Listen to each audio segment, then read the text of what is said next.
जय जोहार, नमस्कार। दैनिक छत्तीसगढ़ चैनल देख रहे हैं आप और छत्तीसगढ़ प्रदेश की आज की तमाम सभी महत्वपूर्ण बड़ी खबरों की शुरुआत सर्वप्रथम आज की पहली बड़ी खबर के साथ 1 जुलाई से बढ़ा हुआ डीए और एचआरए अब संविदा कर्मचारियों को एकमुश्त वेतन वृद्धि के तौर पर मिलने वाला है।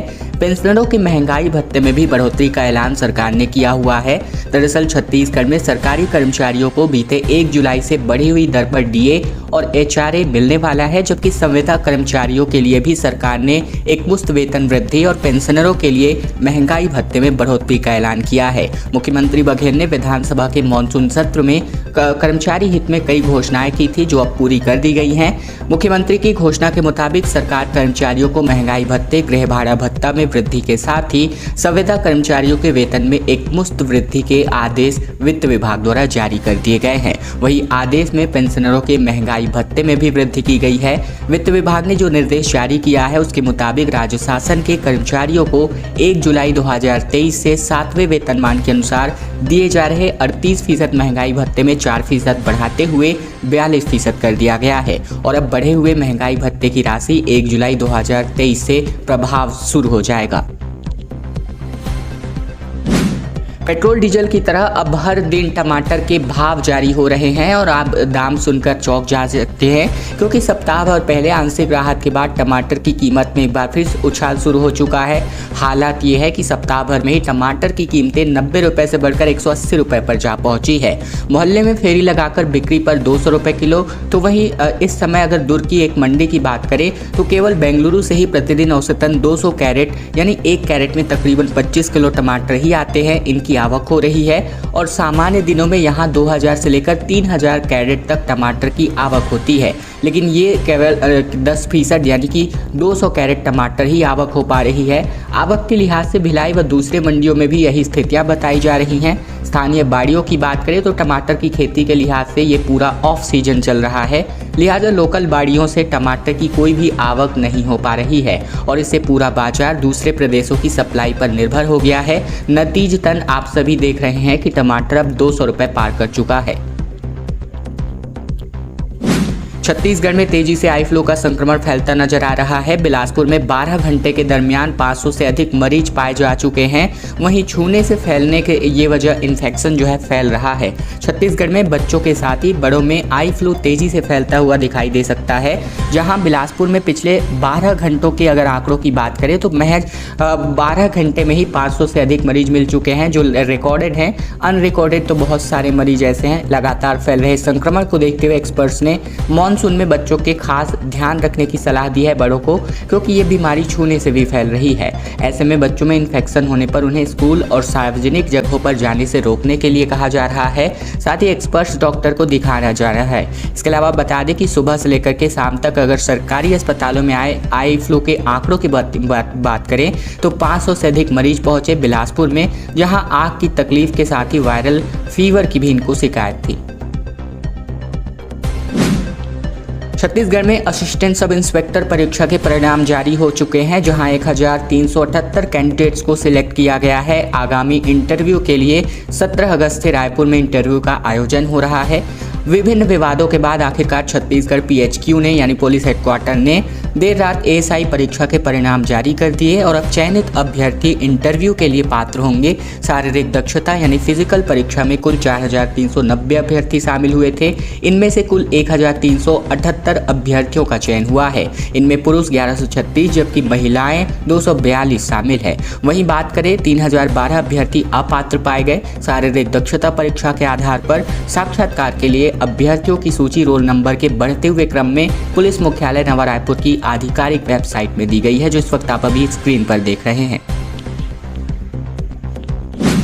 सावन की भक्ति के कारण से 30 लाख अंडे लोग कम खाने लगे हैं। ये हाल अब पोल्ट्री फार्म पर फैलने लगा है। दरअसल भगवान शिव का प्रिय महीना सावन चल रहा है और इस बार सावन 2 जो है महीनों के लिए है। ऐसे में बात करें तो 4 पखवाड़े रहते हुए सभी शिवालय ओम नमः शिवाय के मंत्रों से गुंजायमान हैं। भक्ति से भरे इस महीने में नॉन वेजिटेरियंस मांसाहार से दूर हो गए हैं, जिसकी वजह से कारोबार में 30 से 40% तक की कमी आ गई है। हर साल सावन में अंडे, फिश से लेकर के चिकन और मटन मार्केट का कारोबार बड़ी तेजी से नीचे गिर जाता है। रायपुर के व्यापारियों की माने तो इस साल बाजार में मटन, चिकन, फिश और अंडे की बिक्री 30 से 40% तक कम हो गई है। वहीं इस साल सावन 2 महीनों का है, जैसा कि मैंने आपको बताया। 4 जुलाई से शुरू होकर ये महीना अंतिम 31 अगस्त तक समाप्त होगा। चिटफंड निवेशकों को पूरी रकम वापसी का इंतजार अभी भी है। ऐसे में सरकार ने न्याय कार्यक्रम के तहत 4 करोड़ से ज़्यादा की रकम वापसी कराई है। पीड़ितों ने यहां अपनी आप बीती सुनाई है। विशेष आप अभी तस्वीर देख रहे हैं वो यहां पर पीड़ितों के हैं, जो बहुत पहले के अपनी मांगों को लेकर के आंदोलनरत हैं, लेकिन अब इनकी मांगें सुस्त पड़ती नजर आ रही हैं। दरअसल छत्तीसगढ़ में बीते दिन एक बार फिर से सरकार ने चिटफंड निवेशकों को उनकी राशि वापस लौटाई। हालांकि ये राशि पूरी नहीं थी। सीएम भूपेश बघेल ने निवेशकों के लिए न्याय कार्यक्रम के तहत 4 करोड़ 13,88,000 रुपए लौटाए। ये राशि 35,378 चिटफंड पीड़ितों के बैंक खातों में ट्रांसफर करी गई। इस कार्यक्रम के मुताबिक रायपुर जिले के निवेशकों को कलेक्ट्रेट में बुलाया गया, जो मुख्यमंत्री के साथ वीडियो कॉन्फ्रेंसिंग के माध्यम से जुड़े। कार्यक्रम में आरंग के पास निस्दा गांव के रहने वाले राजाराम के मुताबिक 6 साल पहले एक कंपनी में पत्थर तोड़ने का काम किया करते थे। अपनी मजदूरी से थोड़े बहुत पैसे बचाकर उन्होंने चिटफंड कंपनी धनवर्षा में रकम डाल दी थी। संविदा कर्मचारियों ने आखिरकार अपनी हड़ताल स्थगित कर दी। संघ ने कहा है कि हम उम्मीद करते हैं सरकार हमारी जल्द ही नियमितीकरण की मांगों को पूरा करेगी। बीते 1 महीने से अनिश्चितकालीन धरने पर बैठे हुए थे। छत्तीसगढ़ में बीते दिन संविदा कर्मचारियों ने हड़ताल स्थगित कर दी। उनका कहना है कि ये फैसला वे आम जनता को हो रही परेशानियों को लेकर ले रहे हैं। साथ ही उन्हें उम्मीद है कि सरकार हमारा नियमितीकरण अवश्य करेगी। रायपुर के तूता में बीते 1 महीने से नियमितीकरण की मांग को लेकर संविदा कर्मचारी हड़ताल पर बैठे थे।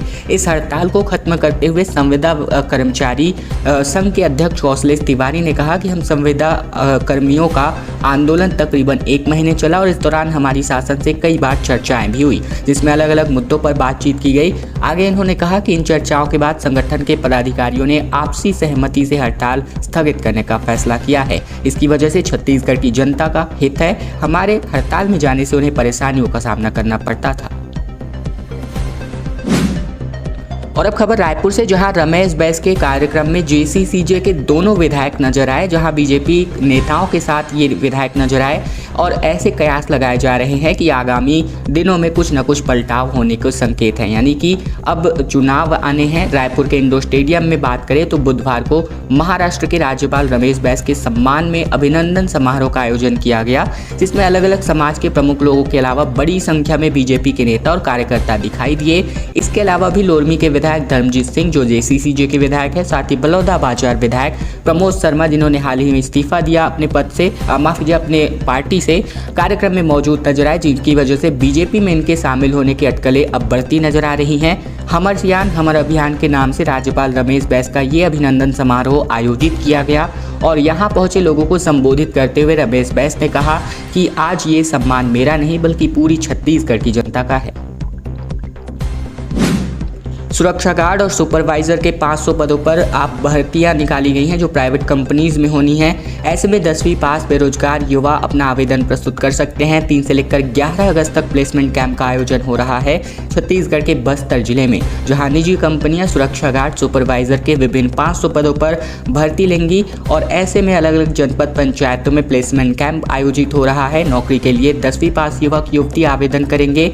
जिला रोजगार एवं स्वरोजगार मार्गदर्शन केंद्र जगदलपुर, जिला कौशल विकास प्राधिकरण जगदलपुर की तरफ से प्लेसमेंट कैंप का आयोजन हो रहा है और जानकारी के मुताबिक जनपद पंचायत तोकापाल में 3 अगस्त, दरभा में 4, जबकि जनपद पंचायत बास्तानार में 5, बस्तर में 8, जबकि लोहंडीगुड़ा में 9 को, इसके अलावा बकावन की बात करें तो 10, जबकि लाइवलीहुड कॉलेज जगदलपुर में 11 अगस्त को प्लेसमेंट कैंप लगेगा।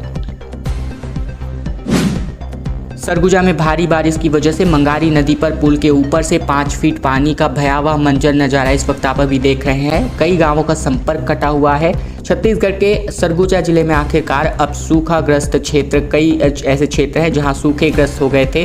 वहां अब थोड़ी बहुत वर्षा ने उम्मीदें जता दी है किसानों की। अगर मैं बात करूं बतौली के, तो लगातार बारिश की वजह से नदी नाले उफान पर है और प्रधानमंत्री सड़क सुवारपारा से ले बटाई केला के पहुंच मार्ग में बने पुल के ऊपर से 5 फीट ऊपर पानी बह रहा है, जिससे 5 गांव प्रभावित हो गए हैं। इसी के साथ ही यात्री बस, स्कूल, शिक्षक, बच्चे सहित अन्य सभी कार्यों के लिए बतौली ब्लॉक से आने वाले ग्रामीणों का आना जाना 25 से 30 किलोमीटर घूमकर करना पड़ रहा है।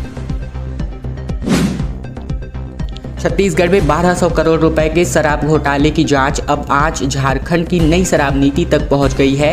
दरअसल होलोग्राम मामले में अब ईडी नई एंगल से जांच कर सकती है। छत्तीसगढ़ में 1200 करोड़ रुपए के शराब घोटाले की जांच कर रही ईडी अब झारखंड में भी नई शराब नीति के जांच में शुरू कर सकती है। ईडी ने ग्रेटर नोएडा के कासना थाने में होलोग्राम सप्लाई करने वाली company prism holography security films private limited के प्रबंध निदेशक विदु गुप्ता सहित कुल 5 नामजद के खिलाफ एफआईआर दर्ज करवा दी है। ऐसे में अन्य आरोपियों में छत्तीसगढ़ उत्पाद विभाग के विशेष सचिव अरुणपति त्रिपाठी, उत्पाद आयुक्त निरंजन दास, इसके अलावा आयुक्त अनिल तुतेजा और अनवर ढेबर भी शामिल है। ऐसे में ईडी ने दर्ज एफआईआर में बताया है कि होलोग्राम की डुप्लीकेसी की गई और विभिन्न राज्यों में आपूर्ति की गई और इसमें झारखंड भी शामिल है।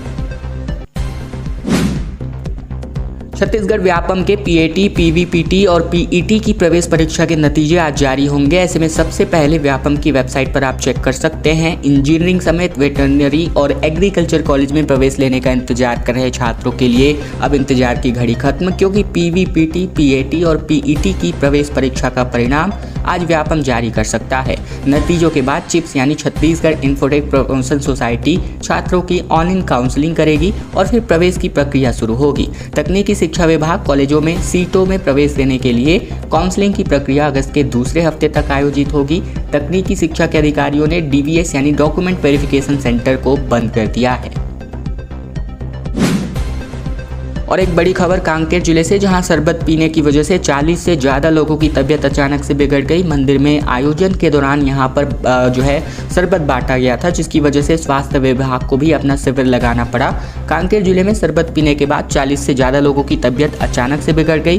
भानुप्रतापपुर ब्लॉक के संबलपुर गाँव में एक मंदिर में आयोजन किया गया था कुछ कार्यक्रम का, जहाँ प्रसाद के रूप में लोगों को शरबत बांटा जा रहा था और इसे ही पीने के बाद लोग बीमार पड़ गए। जानकारी के मुताबिक भानुप्रतापपुर ब्लॉक के संबलपुर में बीती शाम को भगवान भोलेनाथ के प्रसाद के रूप में शरबत बांटा गया था। छत्तीसगढ़ विधानसभा चुनाव के लिए आखिरकार कांग्रेस ने स्क्रीनिंग कमेटी का ऐलान कर दिया है, जहां अजय माकन को चेयरमैन बनाया गया, डॉक्टर एल हनुमंथैया को और नेता डिसूजा को भी जिम्मेदारी सौंपी गई है। एआईसीसी यानी ऑल इंडिया कांग्रेस कमेटी ने विधानसभा चुनाव 2023 के लिए चुनावी राज्यों में स्क्रीनिंग कमेटी का ऐलान कर दिया है। छत्तीसगढ़ के लिए वरिष्ठ कांग्रेस नेता अजय माकन को कमेटी का अध्यक्ष नियुक्त किया गया है। डॉक्टर एल हनुमंथैया और नेता डिसूजा को मेंबर बनाया गया है। इसके अलावा भी छत्तीसगढ़ में पीसीसी अध्यक्ष दीपक बैज, मुख्यमंत्री Bhupesh Baghel, AICC general secretary और प्रदेश प्रभारी Kumari Selja, deputy CM T S Singhdeo और एआईसीसी के सचिवों को भी पदेन सदस्य नियुक्त किया गया है। सियासत में अब पाला बदलने का खेल शुरू हो चुका है, क्योंकि मुख्यमंत्री के सामने 200 भाजपा कार्यकर्ताओं ने कांग्रेस में प्रवेश लिया, जहां पूर्व महापौर समेत 1000 लोग बीजेपी में शामिल हुए। दरअसल मिशन 2023 के लिए कांग्रेस का चुनाव प्रचार शुरू हो चुका है बीते दिन से।